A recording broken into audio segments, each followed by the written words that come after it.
Hello, you guys. I'm Carlos. I'm here with Derrek Belase, and we just want to wrap up what great annual conference we had. And I'm here with him so that he can tell us everything about his thoughts and what you can tell us about what's coming up for 2025. Thank you, Carlos. Well, I want to say thanks to all of you who were members of this year's annual conference, lay and clergy. I especially want to say thanks to our youth delegation. We had a youth delegation for the first time in a couple of years.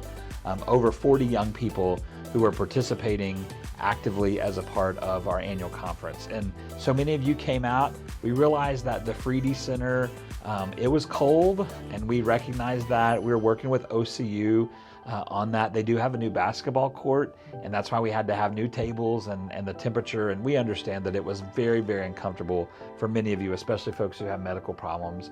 And so we do apologize, and we're working with them on that. I think outside of that, we had a very successful year of annual conference this year.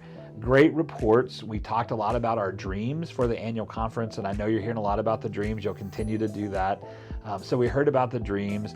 We had great reports from our general conference delegation, and unlike in years past when we come back and we just have one report from the chairs, we tried to invite every person who was on the general conference delegation who had served on committees and talking about that key legislation that they went through. Not everybody was here. A couple of our delegates were out of town and weren't able to participate, but for the most part, you heard from all the people who went to the general conference. We also had wonderful worship services. We ordained and commissioned new ministers. We remembered folks who have died over the last year. We celebrated our retirees. And if you weren't there Friday night for the very fun celebration of the districts, it was just a beautiful worship service. And so I hope that you'll go online if you haven't seen those and maybe catch some of the worship services that you missed. We post those.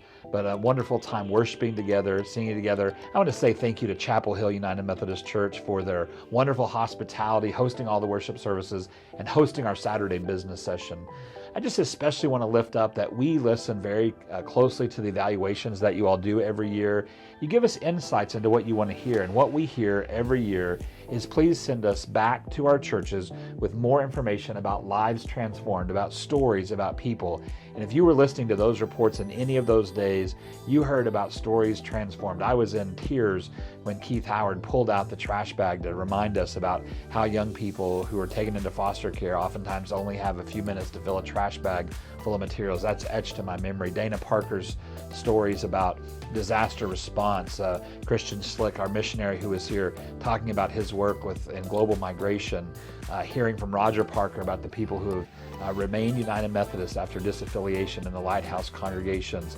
United Methodist Foundation, our partners at the Oklahoma Indian Missionary Conference, campus ministry, campuses, so many exciting stories.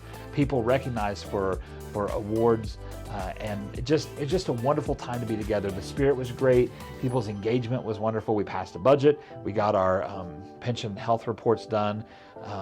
And so I think that's what I would say about the annual conference. There's a lot of things that go on behind the scenes.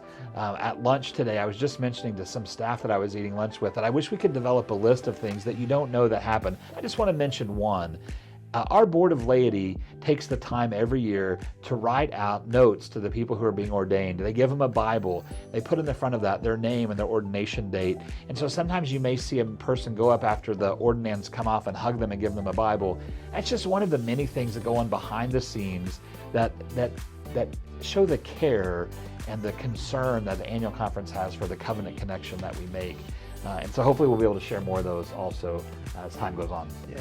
So can you tell us anything about 2025 and what's coming? Happy to talk about 2025. We start planning for annual conference as soon as we get the evaluations, and as soon as we're done, we've already started to think about things that we would improve. So I just want to say a couple things. First of all, there will be an evaluation sent out to members of the annual conference. We hope that you'll take that seriously and that you'll give us good feedback so that we can make plans. We're in a liminal season, as Mark Whitley would say right now, and we don't know who our new bishop is going to be. So we can't tell you when 2025's annual conference session is going to be because we need to let the new bishop get here so that we can set the dates, though we have some potential dates in mind. We know that there are constitutional amendments that were passed at the General Conference in May that are going to be coming to our annual conference for vote. I think there are 8 by my count. There may be a few more or less. But we're really looking at how we'd craft an agenda that will allow us the time we need to debate and vote on those and do the other things we need to do. And certainly it goes without saying that the annual conference ended a little more abruptly than it normally does with a motion to adjourn. As we were doing business, we were conducting the vote on one resolution, looking at another resolution.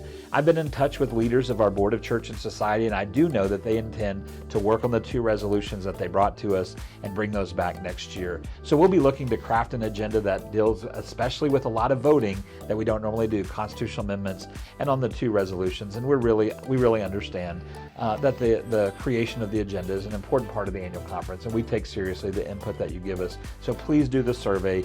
Please email us if you have questions. You can put along the bottom of the screen. My email address is just my name, dbelase@okumc.org. You can use AC2024. That's our annual conference email, AC2024@okumc.org. Again, just know that we take seriously your thoughts and your concerns, and we just love being a part of the connection together. And annual conference is one of those places where we really see the connection coming together in a really beautiful way. Well, thank you. Thank you for everything. Thank you again for being participants of the annual conference, and we're looking forward to 2025, and we're working hard to make our conference even greater for making more disciples of Jesus Christ for the transformation of the world. So thank you again. Thank you. Thank you all, and we'll be in touch. Keep watching for our videos.